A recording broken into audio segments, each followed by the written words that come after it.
श्री राम भक्तों, भक्ति साधना चैनल में सभी भक्तों का स्वागत है। भक्तों, जब भगवान श्री राम लंका के अंदर पहुंचे, जब लंका में प्रवेश कर जाते हैं तो सब बांदर बालों को कहने लगे कि रावण को एक मौका और दिया जाए। देखो हमारे परमात्मा कितने दयालु थे। पहले हनुमान को दूत बनाकर भेजा, फिर भी कह रहे हैं कि एक मौका रावण को फिर दिया जाए। तो सब बांदर बालुओं ने कहा कि प्रभु वो मानने वालों में से नहीं है, रावण हंकारी है, वो नहीं मानेगा। पर भगवान बड़े दयावान होते हैं। प्रभु ने कहा नहीं, एक मौका दिया जाए। तो लक्ष्मण ने कहा फिर तो हनुमान जी को भेजा जाए। तो भगवान श्री राम कहते हैं नहीं लक्ष्मण, हनुमान को नहीं भेजना, क्योंकि रावण ऐसा ना समझ ले कि इनके पास तो एक वीर वानर ऐसा है जो बार बार आ जाता है। हमें अगध को भेजना चाहिए। अगध को बुलाया गया और समझाया गया कि जाओ रावण के पास जाओ, उसको कहना कि मेरी सीता वापस करके मेरी शरण में आ जाए, मैं रावण को क्षमा कर दूंगा। अगध ने आज्ञा मानकर वहां जाना स्वीकार कर लिया और रावण के पास अगध जाते हैं और जाकर रावण के सामने खड़े हो जाते हैं। तो रावण कहता है, हे हंकारी वानर, तू कौन है जो मुझको प्रणाम नहीं किया? तो अगध ने कहा कि हमारे देश में हमारे पूर्वजों ने सिखाया है कि चोर को कभी प्रणाम नहीं किया जाता।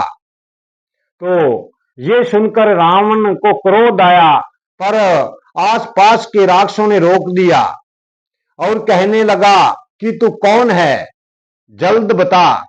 तो अगध कहते हैं कि मैं राम का दूत हूं, बाली का पुत्र, मेरा नाम है अगध और मैं 3 लोक के स्वामी का दूत हूं जिसका नाम राम है। तो रावण हंसने लगता है और कहता है, हे मूर्ख, उस वनवासी को तो 3 लोक 14 भवन का मालिक बता रहा है, क्योंकि राक्षसों का तो स्वभाव ही ऐसा है, वह कुछ भी कह सकते हैं। तो अगध ने कहा कि उनकी सीता भार्या को वापस लौटा दो और उनकी शरण में चले जाओ और आपको क्षमा कर देंगे। पर रावण कहाँ मानने वाला था। वो हंस हंस कर अगध का मजाक उड़ाता है और कहता है कि आपके प्रभु में इतना दम नहीं जो मुझे मार सके, मुझे भगवान शिव का वरदान है। तो अगध ने कहा, आपको वरदान तो जरूर है, पर तू अत्याचारी है। वरदान अत्याचारी के साथ कभी काम नहीं करता। पर रावण नहीं माना और कहने लगा, तू तो मूर्ख है, तेरे पिता को राम ने मार दिया, तुझको तो हमारी तरफ मिल जाना चाहिए। ऐसा शत्रु को सबक सिखाना चाहिए कि उसको पता भी ना चले।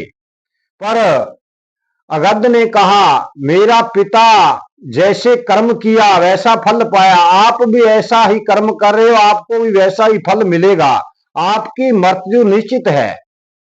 तो बार बार रावण अपने हंकार पर डींगे मारता है। तो अगध उनको कहते हैं कि रावण, तुझ में बल तो है नहीं, क्योंकि मेरे पिता ने 6 महीने तक आपको काख में दबाकर रखा था, आपका बल जब कहां था। पर रावण क्रोध में आ जाता है और कहता है, उस वक्त में और इस वक्त में बहुत अंतर है, अब मैं बलवान बन चुका हूं। तो अगध ने चुनौती दे डाली कि जा, कोई भी योद्धा तेरा मेरे पैर को उठा दे तो राम की तरफ से हम हार मानकर चले जाएंगे। तो रावण हंसने लगा, ये तो मौका बड़ा सुंदर लगा है, क्योंकि पग उठाने में तो हमारे पास बहुत बलवान योद्धा है, अभी पग को उठा देंगे। और अगध भगवान श्री राम का नाम लेकर पृथ्वी पर अपने पैर को रोक लेते हैं और बारी बारी से रावण के योद्धा आने लगे और अठास करने लगे और अठास करके पैर को उठाने लगे, पर उनकी पार नहीं पड़ी। तो जब मेघनाथ उठकर आए तो मेघनाथ ने भी पैर उठाने में समर्थ नहीं हुआ, हार गए। तो खुद रावण आने लगा, तो अगध ने पैर उठा लिया। जब पैर उठाया तो रावण का मुकुट नीचे गिर जाता है और मुकुट वहीं से अगध ने फेंका और राम के पास आ जाता है। ये मुकुट था जो रावण का, ये राजा दशरथ का ही था। किसी कारणवश रावण के पास पहुंच गया था, तो वहां पर चुनौती दे डाली। अगध ने कहा कि अब तेरी मृत्यु निश्चित है, क्योंकि तू बड़ा हंकारी है, तुझको राम जरूर मारेंगे। ये लास्ट ही मौका था, आपने इस पर विचार नहीं किया, आप हंस हंस कर मेरा मजाक उड़ाते रहे। तो आपके योद्धाओं में इतना दम भी नहीं है कि मेरा पैर उठाने में कोई सफल हुआ हो। तो सब राक्षस घबरा जाते हैं। भक्तों, कभी भी हमको हंकार नहीं करना चाहिए। हंकार के कारण ही राम ने रावण को मारा था, क्योंकि उनको बार बार मौका दिया गया कि क्षमा मांग लो। सदा ही हमें हंकार नहीं चलने वाला, क्योंकि हम तो 4 दिनों का जीवन है। हंकार हमारे क्या काम का है? हम तो परमात्मा की प्राप्ति करने आए हैं, यहाँ पर हमारा कुछ भी नहीं है। भक्तों, जीवन सफल करिए और परमात्मा की भक्ति करिए। आज की वीडियो हम यहीं समाप्त करते हैं। जीवन रहा तो कल की वीडियो में फिर मिलेंगे। जय श्री राम।